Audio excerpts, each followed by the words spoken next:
Good morning class.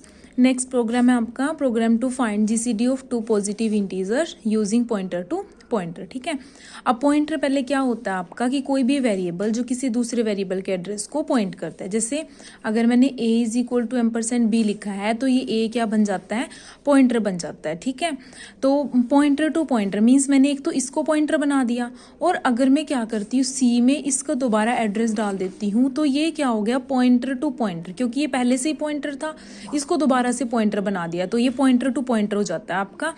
तो मुझे क्या करना है, पॉइंटर टू पॉइंटर मतलब कोई भी वेरिएबल ऐसा उठाना है जो पॉइंटर से भी दोबारा पॉइंटर बना रहा हो, तो उनकी जीसीडी फाइंड आउट करनी है। तो देखो प्रोग्राम में सबसे पहले तो वही आपकी हेडर फाइल्स इंक्लूड करा दी है। मेन प्रोग्राम हुआ स्टार्ट। इंट में क्या किया, देखो डबल स्टार, पॉइंटर के लिए हम ये स्टार यूज करते हैं। सिंगल पॉइंटर होता तो स्टार लगाते, डबल लगा यूज कर रहे हैं तो पॉइंटर टू पॉइंटर है तो डबल स्टार आ जाएगा।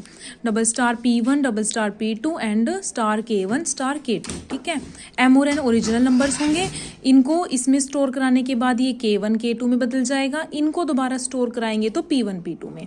और ये फंक्शन हो गया जीसीडी का, और जी जिसमें हम पूरी कैलकुलेशन करके स्टोर कराएंगे। उसके बाद क्लियर स्क्रीन हो गया। सबसे पहले जिन वेरिएबल की जीसीडी फाइंड आउट करनी है उनको रीड करा दिया, M और N को। अब करना क्या है, पॉइंटर टू पॉइंटर के लिए क्या किया, M का एड्रेस K1 में स्टोर करा दिया, N का एड्रेस K2 में, दोबारा K1 का एड्रेस P1 में स्टोर करा दिया, K2 का एड्रेस P2 में। तो ये बन गया मेरा पॉइंटर टू पॉइंटर। अब मुझे P1 P2 की जीसीडी फाइंड आउट करनी है, तो मैंने G में क्या किया, फंक्शन कॉल किया। यहाँ फंक्शन डिफाइन हुआ आपका, यहाँ पर फंक्शन कॉल हुआ। जीसीडी ऑफ, अब देखो P1 P2 pointer to pointer बने हैं तो double star P1 double star P2। ठीक है, हम डायरेक्ट इसको P1 P2 नहीं लिख सकते क्योंकि ये पॉइंटर बन चुके हैं, इसलिए इनको ये सिंबल करके लिखना पड़ेगा। जब फंक्शन कॉल होगा तो वो क्या करेगा, जहां पर मैंने बनाया हुआ है, मैंने ये बनाया हुआ है यहाँ पर आ जाएगा इंट M और N, M N मतलब इसके प्लेस पर M, इसके प्लेस पर N है। ठीक है, इंट R कोई वेरिएबल रिमाइंडर के लिए, आपको पिछले प्रोग्राम में जीसीडी कैलकुलेट करनी बताई थी।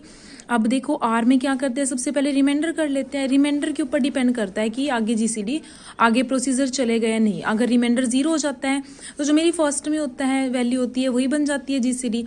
अगर नहीं होता तो मैं क्या करती हूँ, रिप्लेस कर करके चलाती हूँ। देखो यही होता है ना आपका, ये बताया था ना आपको कि पहले अगर ये x है ये y है, पहली बार में मैंने रिमाइंडर निकाला वो 10 आ गया, तो मैं क्या करती हूँ, इसको y को यहाँ ले आती हूँ, और जो मतलब ये अब r जो है वो y में स्टोर हो जाता है, और जो यहाँ पर ये y की वैल्यू थी ये x के प्लेस पर आ जाती है, मतलब x is equal to y and y is equal to r। ठीक है, अगर m और n हो तो m और n के प्लेस पर भी सेम प्रोसीजर, और r मेरा दोबारा कैलकुलेट होता है। ठीक है, तो वही होगा, देखो ये प्रोसीजर है कि अगर रिमाइंडर नॉन जीरो है तो m is equal to n, n is equal to r, और r क्या होगा, m रिमाइंडर n, दोबारा से कैलकुलेट हो जाएगा।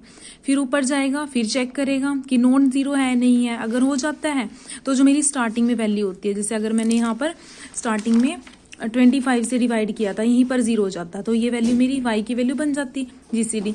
ठीक है, तो ऐसे ही यहाँ पर क्या होगा, जो M और N में से M जो भी y के प्लेस पर रखेंगे वो आपकी जीसीडी आ जाएगी। ठीक है, ये लूप तब तक चलेगी जब तक रिमाइंडर 0 नहीं होता।